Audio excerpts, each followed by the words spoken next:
And sabi ko nga sa inyo guys, marami kayong pipitasin na matatamis na bunga, mga kapiksi, gawa ng inyong kasipagan, pagiging masikap sa buhay.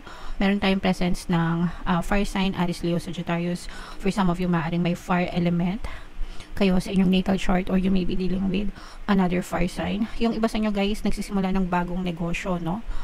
Especially kung marami kayong nakuha nung November, December kasi, di ba?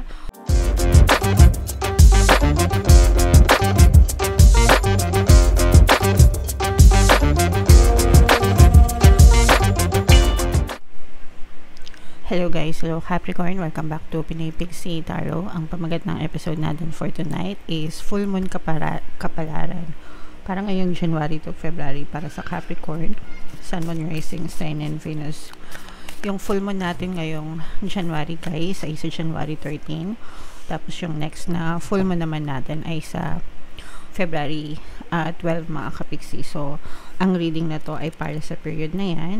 And ang pamagat ng ating full moon ngayon guys ay wolf moon mga kapiksi. So, ito yung, unahin natin tong deck na to guys. Ito yung moon message para sa inyo. Confidence is your key to success. So, maging confident kayo sa inyong sarili, mga kapiksi. Maniwala kayo sa inyong mga sariling kakayahan. Yung confidence naman guys, nade-develop yan kapag palagi nyong pinapractice kung ano yung skills nyo, kung ano yung ginagawa nyo. Kapag palagi nyong pinapractice, kapag palagi nyong ginagawa, you will start to develop, magsisimula kayo maging magaling, maging mahusay sa larangan na pinili nyo. Tapos kapag napapansin nyo na gumagaling na kayo, doon na nade-develop yung confidence mga kapiksi. Kaya nga diba, let's say for example yung mga awit, singer, dancer, ganyan, or mga artista, pinapractice nila yung craft nila, diba? Nagre-rehearse sila, practice ng practice, hanggang sa gumaling sila. Although yung iba meron na talagang talento, no? Parang natural born talent. Pero whereas yung ibang tao, kahit na may talent sila, pinapractice pa rin nila hanggang sa talagang maging mahusay sila, and doon na papasok yung confidence. So same din sa ating mga karaniwang tao guys, no? Hindi lang sa mga artista or sa mga dancers or singers. Lahat yan applicable sa ating lahat yan, mga kapiksi. Okay? Attune to the moon guys, make time to have fun, no? Although kakatapos lang ng ating New Year season, holiday season, syempre maraming nagsaya sa inyo, maraming nag-celebrate. Okay yan mga kapiksi. And wag nyong kakalimutan na paminsan-minsan na magsaya. Guys, hindi lang tuwing Pasko, hindi lang tuwing bagong taon. Bigyan nyo ng panahon yung sarili nyo para makapag-enjoy, para hindi kayo masyadong ma-stress sa buhay guys. Additional meanings for this card: it's time for you to show the world what you've got. Ipakita mo sa buong mundo kung ano yung kaya mong gawin and kaya mong marating. Pero para sa akin guys, hindi mo na yun kailangan patunayan sa ibang tao, kundi sa sarili mo. Kasi yung ibang tao, irrelevant naman sila sa buhay nyo guys, no? Ibig sabihin, hindi naman sila mahalaga. Buhay mo yan. So, ikaw yung pinaka mahalaga sa buhay mo. Kaya wala kang patunayan, wala kang kailangan patunayan sa kanila, bagkus ay patunayan mo sa sarili mo na kaya mo. Okay? Shine your light, have some pride, spoil yourself, no? You've earned it. Again, sabi ko nga guys, paminsan-minsan kailangan ini-spoil nyo yung sarili nyo, tinitreat nyo yung sarili nyo ng maganda, diba? Kung ini-spoil natin yung mga mahal natin sa buhay, like yung family natin, mga anak natin, asawa natin, magulang natin, 'di ba? Lalo na tayo, no? Kasi kung binavalue mo sila and you want them to be happy, dapat ikaw din make yourself happy din, mga kapiksi. Okay? So, yeah, napakagandang message for you. Capricorn, comment down below if naka-resonate kayo dyan sa mensahe na yan, guys. So, tingnan natin yung mga paparating sa inyo ngayong full moon season. Shuffle natin to, mga kapiksi. Habang sinashuffle ko to, panoorin nyo muna yung video natin regarding sa ating paano mag-manifest ng abundance video course. Kapiksi, sawa ka na ba sa mga struggles at hirap sa buhay mo? Masipag ka ba at masikap sa buhay ngunit hindi ka pa rin umaasenso? Ilang beses ka na bang nag-attempt mag-negosyo at mag-invest pero palagi ka pa rin nalulugi? Sa pagkakataon na ito ay maaaring may subconscious beliefs ka na nagiging balakid sa iyong pag-unlad at pagyaman. Introducing, paano mag-manifest ng abundance video course. Dito ay matututunan mo ma-overcome ang mga balakid mo para tuluyan ka ng umunlad, umasenso, sumagana, maging matagumpay, successful at maswerte sa iyong kabuhayan, pera, trabaho, negosyo sa labi at kaperahan ng bonggang-bongga. Dali, mag-send na ng email sa pinoypixitaro@gmail.com at simulan na ang iyong pagyaman ngayon.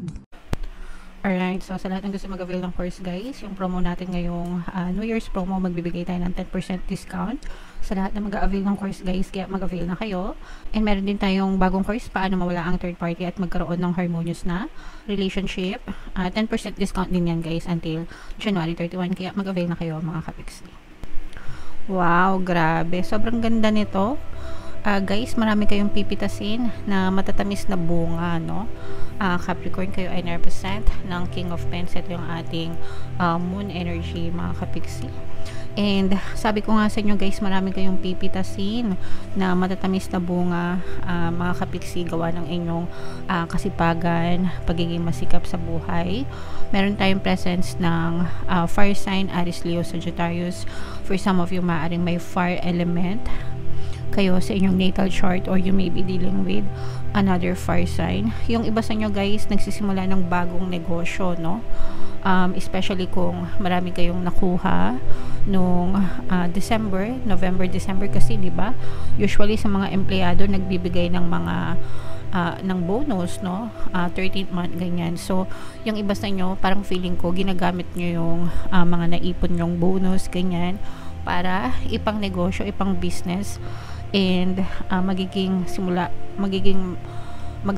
yung pagiging busy nyo ngayong January, kasi inaasikaso nyo yung mga negosyo nyo, guys, and lalo nyo pang palalaguin and lalo pang lalago, no, yung inyong financial na aspeto ng inyong pamumuhay. So, i-main nyo na yan sa comment section.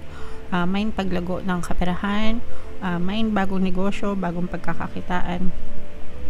Yung business naman, guys, ay tinatrabaho yan, no? You make sure you show up for yourself. Hindi yan parang one time lang na porket tinayo mo, bigla na lang kikita. So, dapat minamarket nyo din, mga kapiksi, especially nowadays. At least, mas malakas na yung potential na pwede nyo maabot dahil sa internet, di ba, social media. Yung social media ngayon is ginagamit na talaga for online selling, di ba, for marketing. So, parang yun na yung nagiging purpose niya. Kaya make sure na i-take advantage nyo yun para lumago talaga yung negosyo nyo. Mag-post kayo na mag-post, guys, huwag kayong mahiya, no? Post lang ng post, mga kapiksi. And magsisimula din yung pag-recover nyo, actually, no? Kung kayo ay nalugi sa mga negosyo nyo, guys, last year, let's say for example ng 2024 nagnegosyo ka tapos nalugi yung negosyo mo, parang sa pagkakataon na to, susugal ko ulit dyan sa pagnenegosyo pa rin. Pero nakikita natin na maaari kayong makarecover sa mga losses nyo. So, makakabawi din kayo sa mga nawala sa inyo, mga kapiksi. So, tiyagain nyo lang, push nyo lang, mga kapiksi. Don't give up, diba? Show up for yourself every day para talagang kumita yung mga negosyo nyo. Be consistent. Maganda rin yung love department nyo, guys. Relationship department. For some of you, merong isang torpe na hindi na magiging torpe. Parang maglalakas loob na itong person na to na ilabas yung kanyang nararamdaman sa iyo, mga kapiksi. Kung ito ay matagal na may tinatago na feeling sa iyo, parang this time around maglalakas loob siya na aminin yung kanyang nararamdaman sa inyo. And for some of you naman, magiging strong yung family ties nyo, especially after nung holiday season. Nung holiday season, feeling ko guys, may mga na-resolve na family issues. And ngayong taon na to, magtutuloy yung pagkakaroon nyo ng magagandang samahan with your family and friends, mga kapiksi. Alright, so what else? Tingnan pa natin. Yung iba sa inyo, excuse me, sumabit guys. Okay. So, what else mga kapiksi? Wow, so dito guys, nakikita natin na parang sinisermonan mo yung sarili mo, no? Na parang sinisermonan mo yung sarili mo na paglabanan yung mga takot, no? Parang kinakausap mo yung sarili mo na, oy, wag kang matakot, kaya mo yan, positive self-talk, kumbaga. Kasi nakikita natin na magkakaroon ka ng magandang progreso, no? Ngayong January full moon season guys, merong magandang opportunity na dadating sa inyo, especially sa business pa rin.